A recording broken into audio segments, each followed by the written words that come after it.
Oh yeah, sexy biscuits. Nice. Long Boys Blues, 1975. A YouTuber's on the rise. Reviewing games late at night and sometimes friends. But Long Boys Blues, 1975.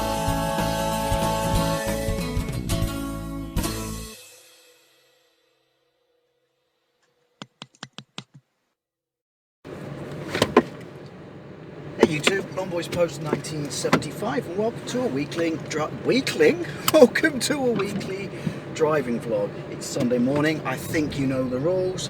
I'm just leaving the Golden Arches. What have I got this morning? Do you know what? I'm mixing it up this morning. I am going for 3 pancakes and a sausage patty. I didn't build the meal myself. That's the meal that it comes with. You get butter and you get syrup. And I have to say, I never tried them until recently, and their pancakes are surprisingly nice. I hope the demister's not too loud. It's fogging up in here. They're really nice, but I won't be putting syrup on there. That's, yeah, I mean, you like syrup, good for you, but not for me. I'll put the butter on it, and then I'll put squeezy Marmite on it because, well, I'm not an animal. Anyway, what do I want to talk about? Well, as always, you've read the title. I want to talk about why you were better at hard games as a kid. That's a general statement. I know there will be some people who have a predisposition to being good at everything all the time, and obviously kind of a stipulation will be there are games as a kid that you wouldn't be able to play because you wouldn't have the mental, the adult mentality needed to play such complicated games and things like that. What I'm talking about is your good old-fashioned old school hard-ass arcade games, you know, stuff like Kung Fu Master, R-Type, Gradius, you know, stuff like that, your Wonder Boys, your Pac-Lands. Now, as I said, I'm sure there are a ton of people out there who can absolutely rinse and repeat them, but the funny thing is, and you'll hear it a lot in my videos when I do gameplay commentaries, and that's there are games, and I'll say it constantly, my god, I used to be able to complete this as a kid. Why can't I complete it as an adult? And obviously the first answer to that question immediately is, by the way, I was asked this last night when I was at lunch. I said a couple of weeks ago, if you want to ask me a question, do it at 3 o'clock, send it to me at 3 o'clock in the morning, because I'll be at lunch and I'm killing time because our TV doesn't work. And so that seems to be now where my inbox kind of gets full up, and I have lots of questions that people want to ask me. And so I like this one because you know, did you ever notice that there were just games as an adult that you could completely destroy as a kid? But yeah, you suck terribly at them, even, you know, no matter how long you play at them. And yeah, I did, because like I said, when you make as many gameplay videos as me, and you find yourself constantly struggling at games, you know, that you used to be able to, and obviously years and years and years and years later, and you're playing it for the first time and stuff like that, then it's to be expected that you're going to suck balls at it. But yeah, you know, it's stuff. I mean, I kind of want to pin this to specific machines that I owned where this really does ring true. And if you read the title, there is a very, very simple, straight, blunt answer. At least to me and most people I know, this is genuinely the answer, and that's because you were broke. I wouldn't say you were broke. You had, you know, you didn't have disposable cash as a kid. You were reliant on pocket money or part-time jobs. I mean, I was alright, and I had part-time jobs, you know, when I would save up for these consoles. But you got to remember, I mean, it kind of all goes all the way up to the PlayStation. Think about how many purchases of a big game it would take if you did have, you know, slightly more, you know, disposable cash, and that is because of part-time jobs. It would take to buy the console again. The console was the cheap part. It's buying games consistently that came, you know, factored into why you were a lot better at these games as a kid. So I'm not talking about ZX Spectrum, because ZX Spectrum kind of comes down to one of the problems I want to talk about, which is you could pirate on the Spectrum, you know, tape to tape. Remember that? Home taping is killing software. Don't do it.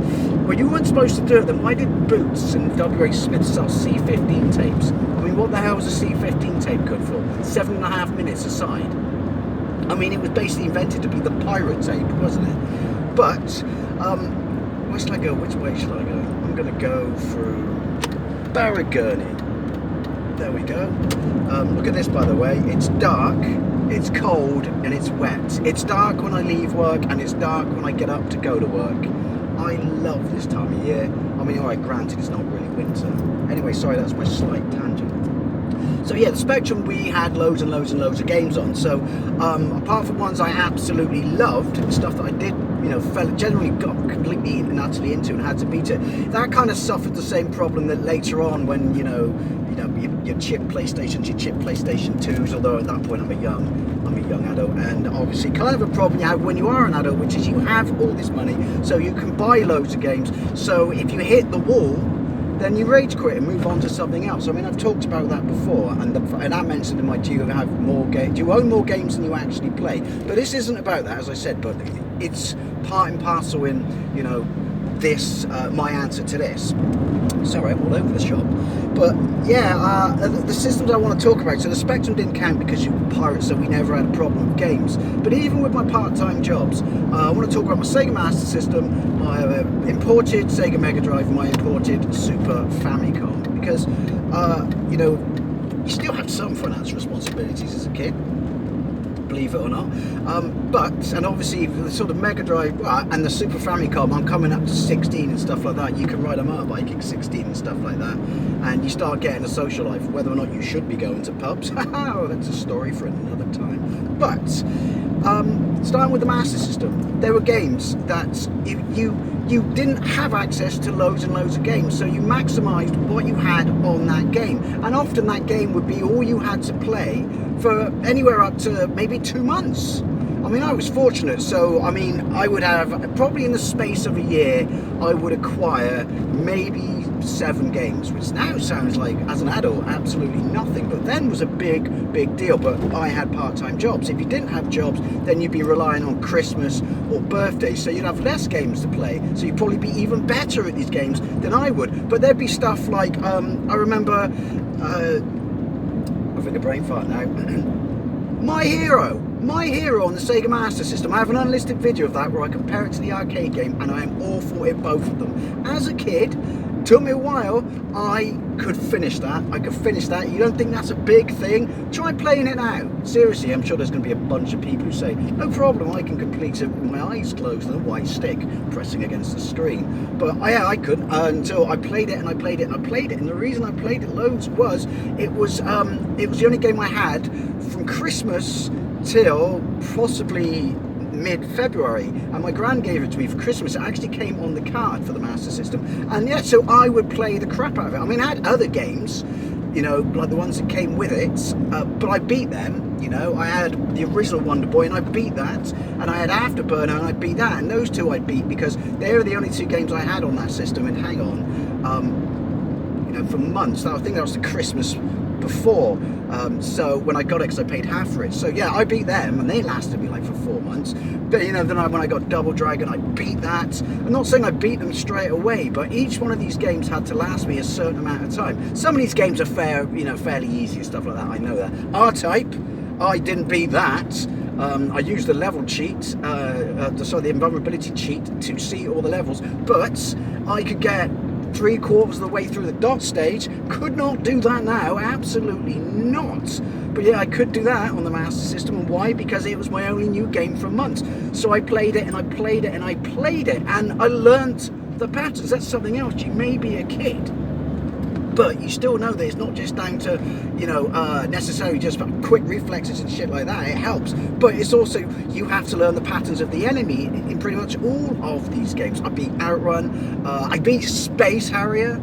I mean, holy shit, some of these games are balls hard, but the point being, each game had to last me months. And then when I had games that I didn't really, I say now as an adult because I can appreciate it, I like Thunderblade, but and it's a better port than a Mega Drive, but as a kid I really couldn't stand it because I found it so hard. But I beat it. I mean, what I'm going to say is, you actually got to the point where you weren't even maybe 100% enjoying the game. I wouldn't say you were hating it, but it's all you had.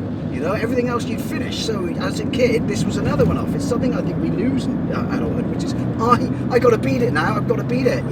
You're not the boss of me. And so yeah, I didn't hate it, but I didn't really enjoy it. But as a kid, not an adult, I had to complete it. And then there's stuff on the Mega Drive. I beat Truxton. That's no walk in the park, but again, because it's all I had for ages. Rastan 2, which is a shit game, I know, a really shit game. I beat that because that's all I had for the best part of 2.5 months on my imported Japanese Mega Drive, because they never bloody sent me Batman, which was the pack I bought. So anyway, well, that was a shit game, but I beat it, and again, it's not an easy game. There were, you know, all these games, there were difficult games on them. Like Darius 2 kicks my ass as an adult, absolutely destroys me. I beat that as a kid. I mean, if you look at it now, you've got to remember I had my Mega Drive for a few years, so I had a healthy collection of games. But they weren't just like, I bought a game, I'm bored, I buy another game. Each game was bought and then completed and maximised value out of it, or play value out of it, because, you know, even though I had part-time jobs, you got to remember, 35 quid in 1991, I don't know what that is adjusted for inflation, but that's a lot of money. So I wasn't going to keep dropping, you know, like money on this stuff. It's like Sonic. I came back from America, where I'd saved up for to buy stuff, and people know this story. And I had Sonic the day before we went, and I bought it just to, you know, get it because it was this big deal. I played it a couple of times, and then when we came back from America, and I had 2 games, like Atomic Rubber Kid and Hellfire.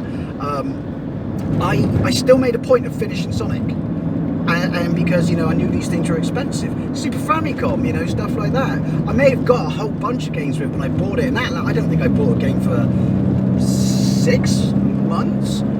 But again, I was determined to finish each and every one of them because I knew what they were worth and how expensive they were. And you didn't trade games in back then, you know, there was no trade it towards someone else, and I couldn't really borrow games as such.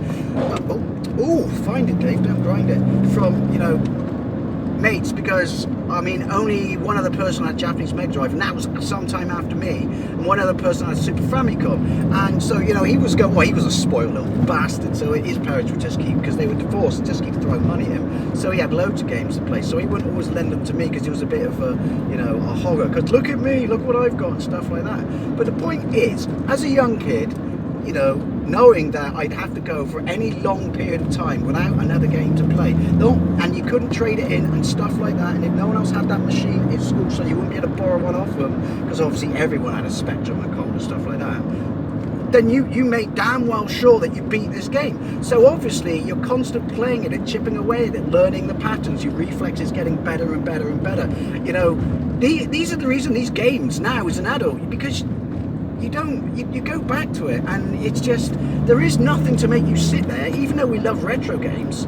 I mean, sometimes we will finish and that, but there's nothing in there to make you, you know, commit that level of attention and, you know, time commitment to it that you did as a kid. Not because you wanted to, you know, I mean, you did in some cases, but because you had to, because that was it. That was all you had to play for, you know, an absolute long period of time. And like I said, even though I had loads of part-time jobs, I still wasn't, you know, able to buy games all the time and stuff like that. And, you know, again, Christmas, because obviously having to get import games, Christmas, they were expensive. Christmas and birthdays were, you know, like the kind of the increase in the money or the allowance I had to do it. Hopefully this made sense. But yeah, I was asked, if you ever noticed that there were just games, that sign was there last week, please, just saying. There are games that as an adult you just can't complete, but as a kid you could piss through. And absolutely yes, and that's simply because there was no alternative but to get good at them. Not even necessarily because you wanted to get to the end, but you had nothing else to play for a bloody long time. Anyway, as always, oh my god, I can smell breakfast, I'm starving now. As always, I'd love to know what you think, and thank you very much for watching, and I'll see you later.